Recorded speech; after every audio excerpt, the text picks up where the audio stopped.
ここでは狭いな。移動しろ。 One Punch Man just made me pregnant because the newest episode had actual animation and not just PNGs flying around.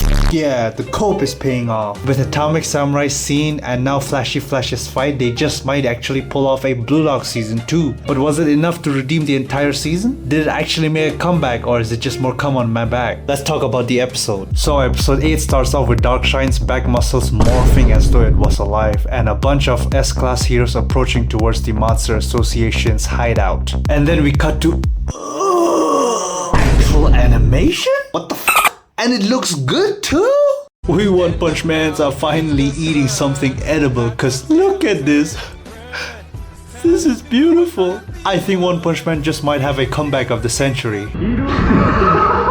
And then we cut to some more peak animation with Flashy Flash dodging their attacks as they fall down, all while doing it in style. Then we stop for a second to listen to them yap, and then we get back to top speed non-stop action, while this really hype electric guitar gets played. At this point into the fight, I noticed the use of CG was much more apparent. It wasn't X-Arm CG levels of Abomination, it was more like Attack on Titan Season 4, so it looked pretty decent, and I'd rather have this than nothing. After blitzing through the area fighting a 1v2, they stopped to take a quick break, right before Flashy Flash rage baits them into using their monster forms, and so begins round 2. Flashy Flash blocks the two attacks simultaneously and attacks the red guy behind, only for red guy to dodge it all nonchalant like, and that's when the green guy comes in and picks up where the red guy left and continues pushing him back. And right after this, red guy uses his secret ninja technique of swinging the sword really hard, and Flashy Flash blocks and counters him by breaking his sword, and Flashy Flash jumps and then awkwardly cuts away like that time with Garo vs Orochi fight.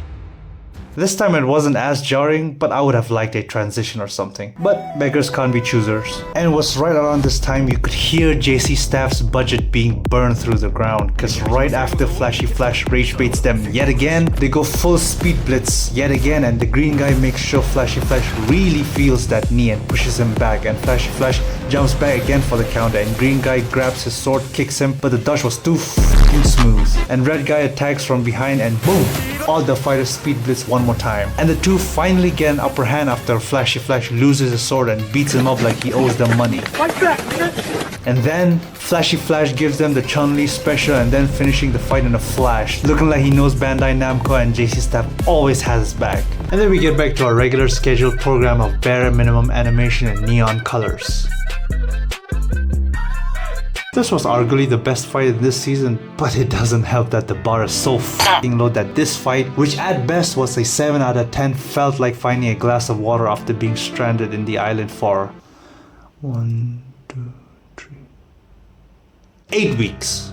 This shows that JC Staff can make something at the level of season 2 if they had time, and everyone is blaming Bandai Namco for it. But I'ma be honest, at least 20% of the blame has to go to JC Staff, or at least the JC Staff higher ups, for even accepting the time limiting conditions for making a season 3. But it's not all bad, at least I got to make content out of it.